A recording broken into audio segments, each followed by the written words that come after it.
Hi everyone, very good morning. Today topic, how to plan dream house purchase. మనం ఇల్లు కొనాలంటే కనుక ముందు ఎలాంటి జాగ్రత్తలు తీసుకోవాలి, అలాగే ఎలా ప్లానింగ్ వేసుకోవాలి అనేది నాకు తెలిసిన కొన్ని విషయాలు చెప్తున్నానండి. ఇప్పుడు ఆల్రెడీ పేరెంట్స్కి అసెట్స్ ఉంటే కనుక పిల్లలకి ఎటువంటి ప్రాబ్లమ్స్ లేవు.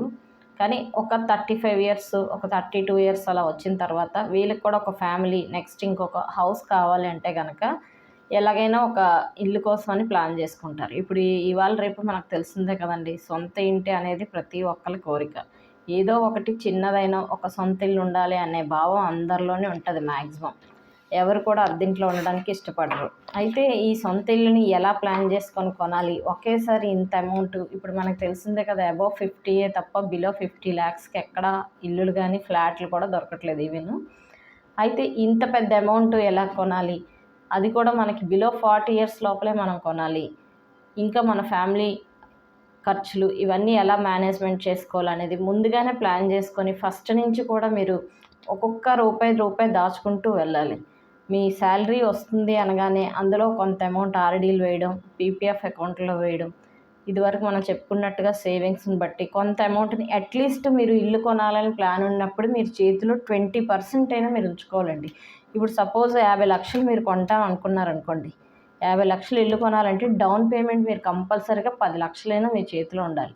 చాలామంది ఏం చేస్తారంటే 1 lakh పట్టుకొని ఆ 1 lakh కూడా ఎక్కడొక్కడ అప్పు తెచ్చి ఇచ్చేసి మిగిలింది లోన్లకు వెళ్దాం, వాళ్ళ దగ్గర వీళ్ళ దగ్గర తేవడం, వడ్డీలకు తేవడం, ఇలా చేసి తర్వాత ఆ ప్రాపర్టీ కొన్న తర్వాత వితిన్ 2 ఇయర్స్లోనే ఈ వడ్డీలని కట్టలేక అమ్మేయడం చాలా కేసెస్లో మనం చుట్టుపక్కల చూస్తుంటాం. అందరూ అలా అవుతుందని చెప్పలేమండి. అయితే ఈ 50 lakhsకి అట్లీస్ట్ 20-30% మీ చేతిలో ఉంటే కనుక మీరు ఈజీగా ప్రాపర్టీని కొనేయచ్చు. 30% ఉందనుకోండి 15 lakhs అయిపోతుంది. అంటే మీకు కావాల్సింది ఇంకా 35 lakhs. ఇప్పుడు మీరు 50 lakhs లోన్కి ప్రాపర్టీ అయితే కనుక మీకు 80% లోన్ ఇస్తారండి. బిలో 80% ప్రాపర్టీ మీద లోన్స్ ఇస్తారు తప్ప మీరు 100% లోన్ తీసుకుంటానంటే అవ్వదు. ఈ 15 lakhs కూడా మీ చేతిలో ఉండాలంటే ముందు నుంచి మీరు సేవింగ్స్ చేస్తూ ఉండాలి. అట్లీస్ట్ ఆర్డీలు నెలకి ఒక 20,000 కట్టి సంవత్సరానికి 2,40,000 ఇంటూ 5 సంవత్సరాలు అంటే 12 లక్షలు అవుతుంది. ఎప్పుడైతే మీరు ఇల్లు కొంటాను అనుకుంటారో అమౌంట్కి ఎప్పటికప్పుడే ఖర్చు అయిపోతుంది, ఉండట్లేదు, కంపల్సరీ మంత్లీ కట్టాలంటే కనుక ఆర్డీలు కట్టుకోవడం ఒక 5 years. ఈ 5 years కట్టిన తర్వాత అసలు ప్లస్ వడ్డీ వస్తుంది, దాన్ని డౌన్ పేమెంట్ కింద ఇవ్వడం. అలాగే ఇది వరకు మీకు ఏమైనా గోల్డ్ అలాంటివి ఏమైనా ఉంటే అవి లోన్ పెట్టి ఇవ్వడం. అలాగా హౌస్ ప్లాన్ చేసుకోవడానికి ముందుగా మీరు 30% అనేది మీ చేతిలో ఉంటే మిగిలింది రిమైనింగ్ ఈజీగా అయిపోతుంది. ప్రాపర్టీ 50 lakhs అనుకోండి, మిగిలిన బ్యాలెన్స్ ఈజీగా మీకు లోన్ వచ్చేస్తుంది. అయితే ఇప్పుడు లోన్ తీసుకునేటప్పుడు కంపల్సరీ కూడా మీకు ఎటువంటి అదర్ లోన్స్ లేకుండా చూసుకోవాలి. మొబైల్ లోను, టీవీ, ఫ్రిడ్జ్, ఈ మధ్యన అందరూ టీవీకి కూడా ఈఎంఐలో పెట్టుకుంటుంటారు, బైక్, కారు, ఈ లోన్స్ అన్నీ కలిపి ఏవి లేకుండా క్లియర్గా చూసుకోండి. మీ ఇన్కమ్ కన్నా బిలో 30% ఈఎంఐ ఉండేటట్టుగా చూసుకోండి. ఏ ఇన్కమ్స్ లేకపోతే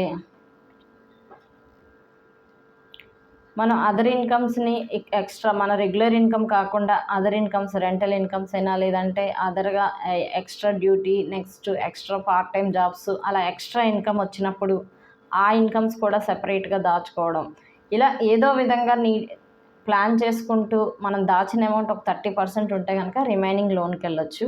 ఆ లోన్కి వెళ్ళినప్పుడు కూడా ఓన్లీ మీకు హోమ్ లోన్ ఒకటే ఉండాలి, రిమైనింగ్ లోన్స్ ఏవి లేకుండా చూసుకోండి. మ్యాక్సిమం ఫస్ట్ నుంచి కూడా మనం ఎక్కువ ఫర్నిచర్, ఇంటీరియర్స్ మీద, వాటి మీద, రెంట్ హౌస్ అయినా కానీ ఎక్కువ 2 లక్షల ఫ్రిడ్జ్లు కొనడం, ఎవరో కొన్నారని చెప్పి టీవీ 2 లక్షలు పెట్టుకోవడం, వీటికి ఈఎంఐలో కొనకూడదు. మీ దగ్గర ఉంటే ఎప్పుడు కూడా క్యాష్ పెట్టి కొనుక్కోవచ్చు, తప్పేం లేదు. డబ్బున్న వాళ్ళు లగ్జరీ లైఫ్ అనుభవించాలి, లేదంటే వాళ్ళు మ్యానుఫ్యాక్చరర్స్ ఎలా బతుకుతారు చెప్పండి.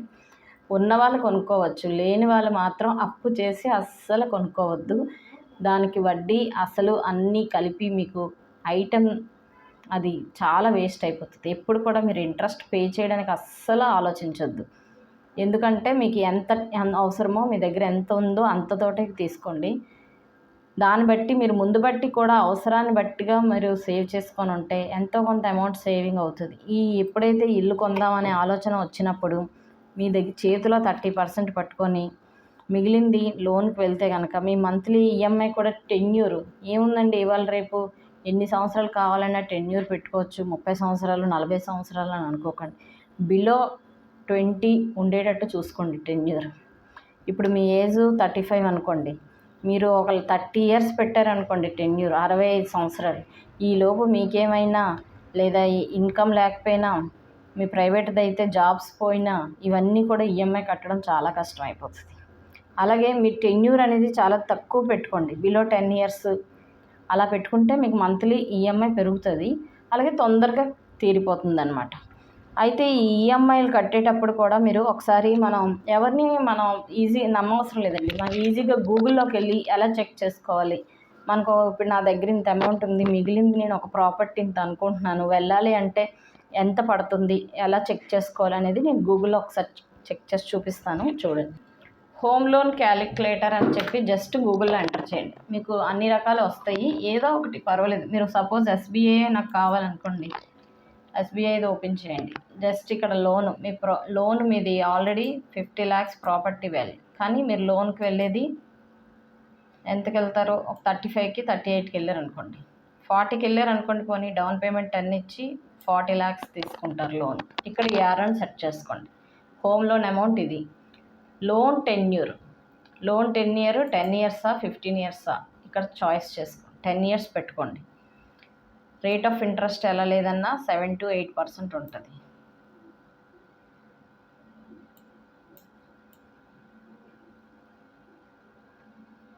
%7 పెట్టామనుకోండి, మీకు ఎంత పడుతుంది ఈఎంఐ మంత్లీ.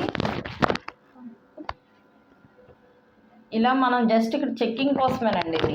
10 ఇయర్స్కి అయితే మీ మంత్లీ ఈఎంఐ 46,443 పడుతుంది. లేదండి నేను కొంచెం 15 ఇయర్స్ పెట్టుకుంటాను అనుకుంటే, టెన్యూర్ 15 ఇయర్స్ పెట్టుకున్నారనుకోండి 35,953. 15 కూడా పెట్టుకోవచ్చు, బిలో 15 పర్వాలేదండి, అబౌవ్ 20 అంటేనే కష్టం. దీనికి 35 అవుతుంది, అంటే మీ మంత్లీ ఇన్కమ్ 1 lakh. 1 lakhలో 40% కన్నా ఈఎంఐలు ఎక్కువ దాటకుండా చూసుకోవాలి. ఎందుకంటే మిగిలిన మీ మెయింటెనెన్స్, అదర్ సేవింగ్స్, మనకి ఏదో లోన్ ఉందని చెప్పి సేవింగ్ చేయడం మానేం కదా, ఎప్పుడు ఎలాంటి అవసరం వస్తుందో తెలియదు.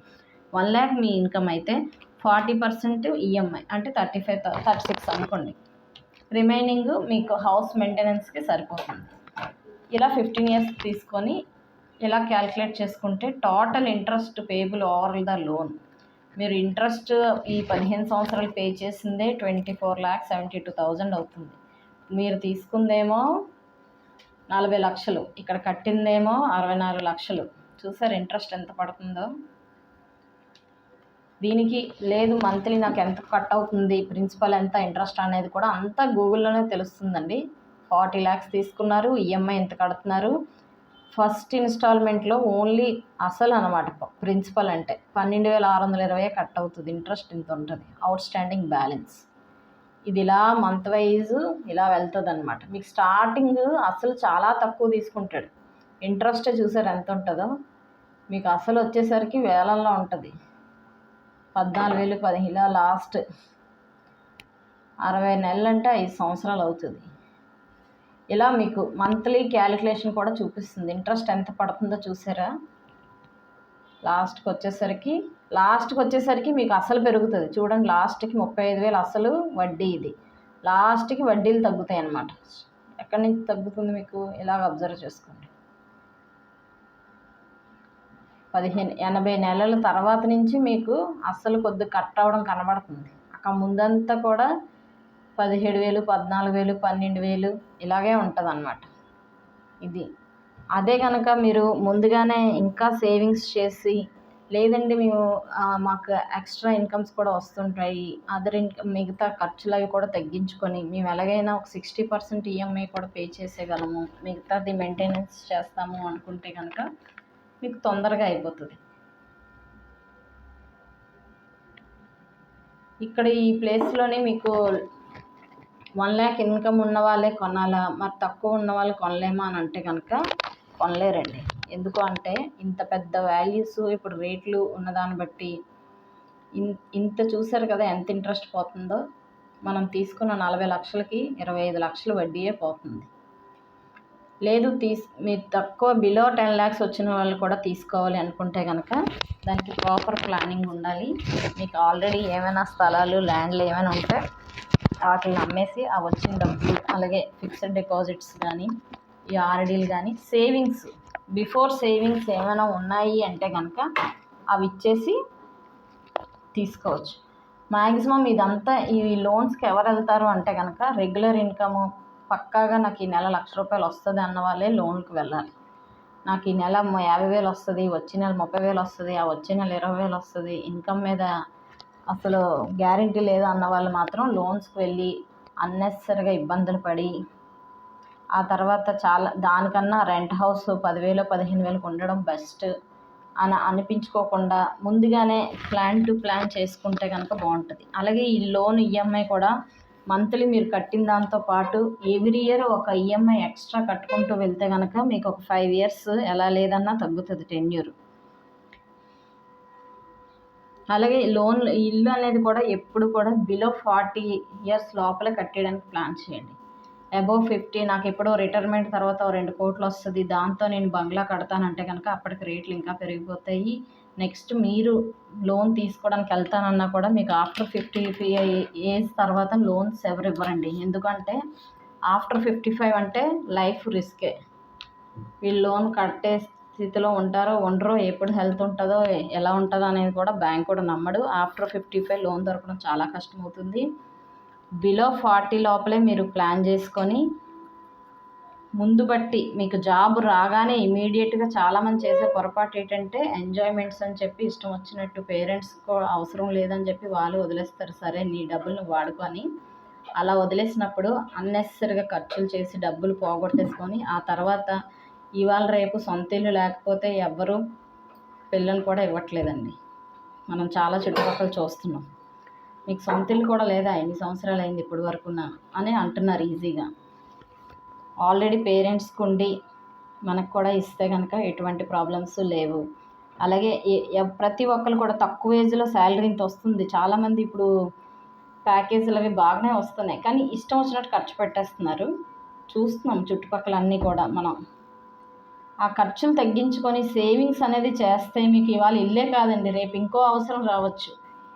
సేవింగ్ అనేది ఎప్పుడు కూడా మిమ్మల్ని కాపాడుతూ ఉంటుంది. ఎవరి మీద డిపెండ్ అవ్వవసరం లేదు. ఎటువంటి సిచ్యువేషన్లో కూడా మిమ్మల్ని మీరు స్ట్రాంగ్గా ఉండగలరు. అలాగే ఈ వీడియో మీకు ఎంతో కొంత యూజ్ అయింది అనుకుంటున్నాను. ఇల్లు కొనాలి అనుకునే వాళ్ళు ఇలాగ ప్లాన్ చేసుకుంటూ ముందుగా ఆర్డీలు అవి చేసుకుంటూ ఎంతో కొంత అట్లీస్ట్ 30-40% కూడా మీరు ఒకేసారి ఇవ్వగలిగి ఉండే కనుక మీకు ఈఎంఐ ఈజీగా కట్టేయగలరు. Thank you for watching. Please share and subscribe for more videos.